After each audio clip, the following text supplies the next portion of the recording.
teman-teman, perkenalkan nama saya Susi Sriawati, saya dari Prodi Manajemen Angkatan tahun 2022. Baiklah, di video saya ini saya akan menjelaskan tentang materi yang telah kami pelajari, yaitu materi pengantar ekonomi. Di sini saya akan menjelaskan 5 poin materi. Yang pertama, konsep dan ruang lingkup pengantar ekonomi. Yang kedua, permintaan dan penawaran. Ketiga, teori produksi. Keempat, konsep biaya produksi. Dan kelima, perilaku perusahaan dan industri. Apa sih ekonomi itu? Baik, menurut saya, ekonomi adalah ilmu yang mempelajari berbagai aktivitas perilaku manusia atau sosial, yaitu berupa kegiatan produksi, distribusi, serta konsumsi terhadap barang dan jasa.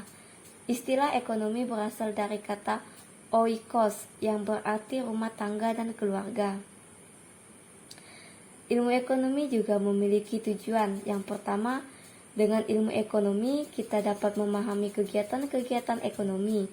Yang kedua, dengan ilmu ekonomi kita dapat memahami masalah-masalah internasional seperti ekspor, impor. Membantu menjadi pelaku ekonomi atau pemilihan yang kompeten dalam berbagai aspek yang berkaitan dengan kajian ekonomi. Ilmu ekonomi dibagi menjadi 2 cabang, yaitu ekonomi makro dan ekonomi mikro.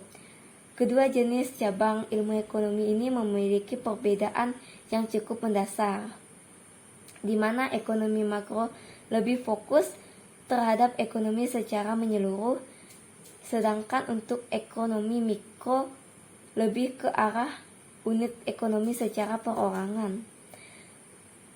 Selain itu, perbedaan dari keduanya juga bisa dilihat dari bagaimana para pakar ekonomi memberi penekanan terhadap tema yang akan dibahas. Penekanan bagi para penganut teori ekonomi mikro biasanya adalah pada perilaku agen ekonomi secara keseluruhan. Di sini saya akan memasuki materi yang kedua, yaitu permintaan dan penawaran. Permintaan adalah jumlah barang yang dibeli atau diminta pada suatu harga dan waktu tertentu. Sedangkan penawaran adalah sejumlah barang yang dijual atau ditawarkan pada suatu harga dan waktu tertentu, biasanya disebut negosiasi. Di sini ada 8 faktor yang mempengaruhi penawaran. Yang pertama, adanya sumber daya yang tersedia. Yang kedua, faktor penjualan atau produsen. Yang ketiga, harga. Yang keempat, biaya produksi. Yang kelima, waktu produksi. Yang keenam, kemajuan teknologi. Ketujuh, kebijaksanaan pemerintah. Kedelapan, pajak dan subsidi. Materi bagian 3. Teori produksi.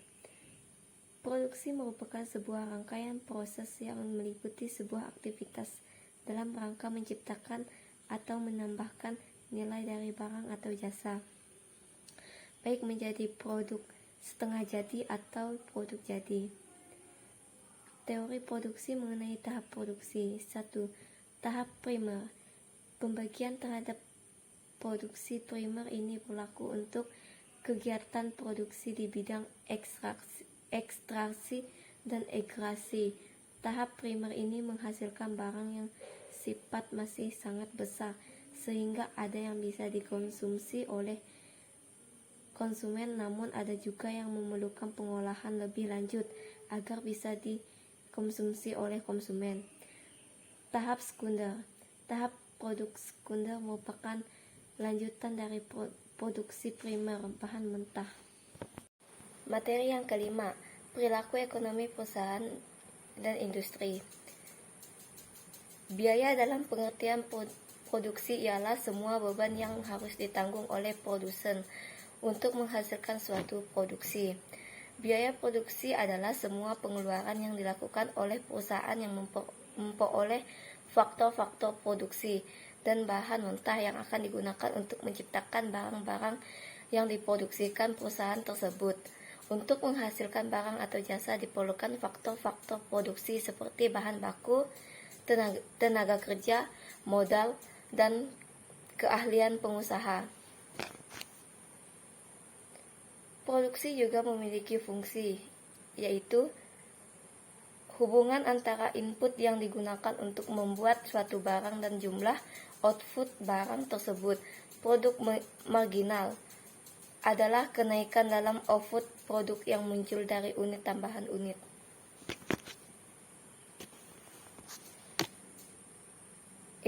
Organisasi industri. Organisasi industri adalah sistem bertingkat atau diatur secara hierarkis dan kekuasaan dan wewenang. Kekuasaan membutuhkan tradisi, karisma, dan harus bersandar kepada hak yang sah untuk memerintah dan menurut kepatuhan.